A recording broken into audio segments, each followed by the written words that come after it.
got a call today that the pay it forward TARAGO alternators packed it in. I went out there, checked it out, and yeah, the alternators decided to give up the ghost. So I'm going to take the one out of my all-wheel drive purely because I don't have replacement parts to be able to get her back on the road straight away. This is basically another alternator clip, but I'll just show you what I do to take this one apart, because this one's obviously never been touched. And when I say apart, I mean remove it. And then I'll show you the other one from the pay it forward van. When I take the regulator and everything off it, the difference between the brushes or whatever it may be. So first of all, we need to take this off. So little clip there that you pull up, take that off. I don't think mine has that originally anymore. And we got this cover here. We just take that off. Now we've got a 10mm on there that I need to remove, and then I can unplug or unclip that connection on the back there, 3-pin connection. Get that out of the way. That's unplugged now. So the reason why I said undo the 10mm one, take this one off first, because that makes the slack then to be able to get this one here off easier, and it just presses on the side to unclip it. Okay, so next part is I'll just tuck that out of the way down there. Then undo this butterfly clip here, and there's a screw there that looks like somebody's had a go at trying to take that out once before. So I'm just gonna get a shifter to get a turn on that. I'll just spray some WD-40 on here as well and get a turn on that and see if I can take that out, and if possible I'll take it all the way out.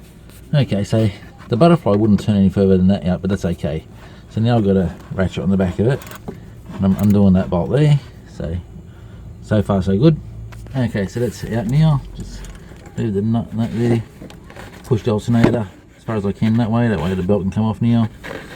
I'll get under the van and we'll undo the 12mm underneath there. I've got an earth line that's going to that point there in this van, so that's alright. Just push that out of the way when I undo it as well.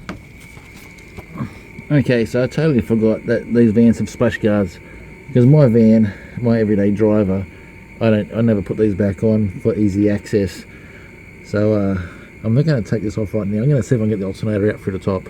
So I've taken the battery bay out, but it wasn't easy. And I'm going to look at this as a blessing that the alternator failed on that van, that I have to do this. Broke 2 of these bolts. One came out, but I've had to smash the sockets onto them to be able to get them to turn and come out. So at least that's out, and that's not rusted there, so bit of a clean up in there, fix it all up, and I'll fix that battery bay right up properly. Now the bottom one, and it's 14, which I think that's going to be different sizes depending on what van you have. I remember mine being 12mm head, but it doesn't matter. So we'll take that out.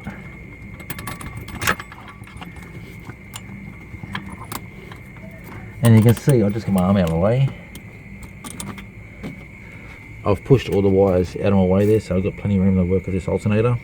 Now that's out of the way, alternator's loose, that should just come out.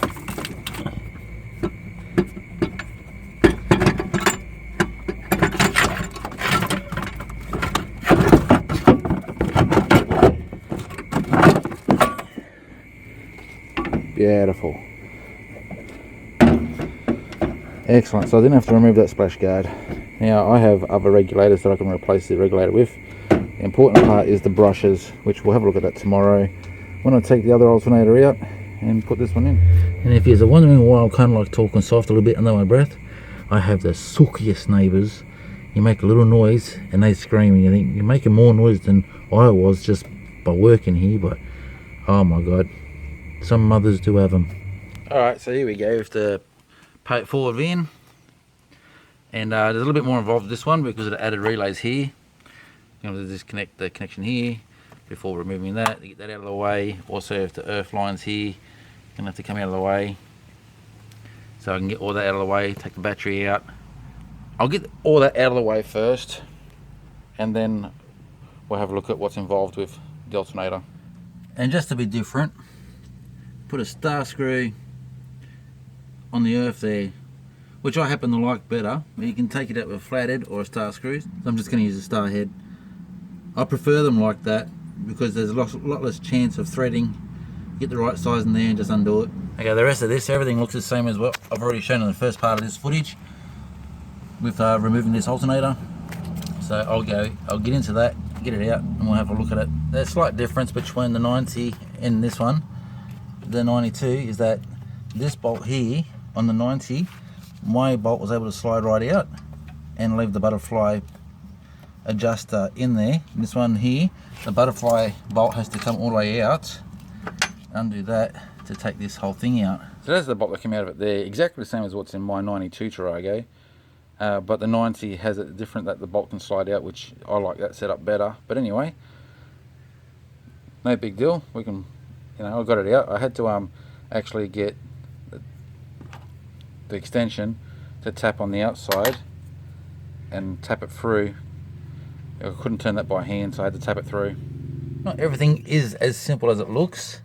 Now you got the connection here that on the 90 model that I took it off, it passes this, or either doesn't have that, where this stops it from getting past, and that's all it is that's holding it from me being able to turn that enough to get out, is that there. So I'm going to try and get in from behind it with a screwdriver or something, try and unwedge that bottom part. You can see she's nearly there, just need to get it out. Okay, so that's out. So now it's just a matter of, the connection here is different to my 90 model, no biggie. I just swapped the regulators over. I happen to have brand new ones of this one, so I'll give you a look.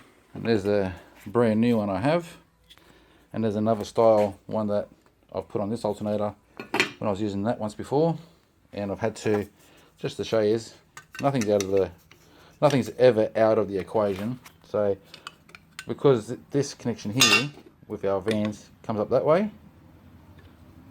this one still fits. This is actually meant for a 4Runner, but it still fits. I just had to customize this cover for it to fit on when I was using this one. So anyway, I'll put this new regulator on Tracy's alternator. I'll take the brushes from this one and we'll recondition hers.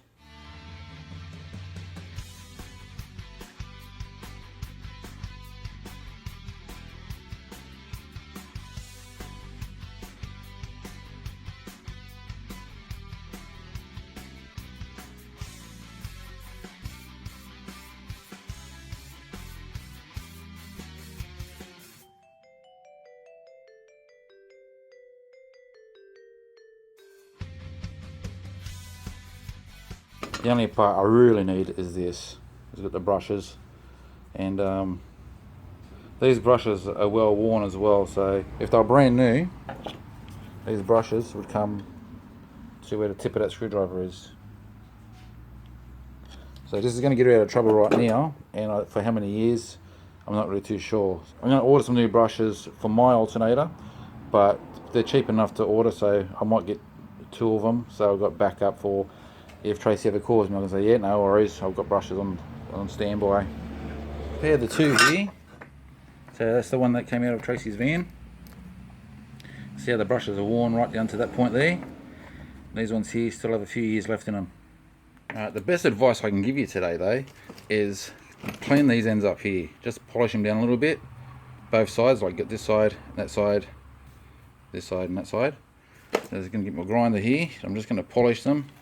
That's going to help with installing it, and it's going to help with, if it ever needs to be taken out again, to remove it and not have that situation today that I had with it was really stuck in there tight. I'm talking about there. Don't go crazy with it. Just so you shave off a little bit, it's enough to make your life that much easier with installing these and uninstalling them. I don't know how much I take off, only a fraction of a hair, but it's enough to help, and that's what you want. Okay, so it's all back in how it was. That was a T25. There's no rust or anything in here to be concerned about. Very good. What I will do though, because I think this is silly, I'll replace those bolts. That's a given. This here, I should say that way, the drain hole is right above the chassis. When that blocks up, it just feels like water in here and rusts the top of the bolts. So I'm going to just draw a drain hole up the back here. Alright, so battery bay's back in, new bolts, generous amount of grease on each bolt, so that's not going to be a problem again. and just because it's here, that is the starter motor solenoid wire. So if you ever had a problem with starting the van, you can just disconnect this, jump that directly to the positive on your battery to crank your van over if you face that situation. Now, I didn't show you as before, and I should have, but basically all these red lights here are on. A straight away sign that the alternator's not charging. Okay, well, she's in, she's charging. It's only showing me 13 volts on the meter, which shows me that it's charging. Could be because the brushes haven't seated themselves into the alternator yet. I have experienced that before, that the alternator shows it's not charging and you just let it run for about 5 minutes, then she starts charging. Next day you're getting 14 volts again. But anyway, that's all done. She's in, she's charging. So I can bring her back to Tracy now and get her back on the road. So I'm going to keep doing that too, like for the next couple of months. If something goes wrong for Tracy, I'll fix it up. It won't be forever, but over the next couple of months, just to make sure that it's a reliable van for her. Anyhow, till next time, cheers guys.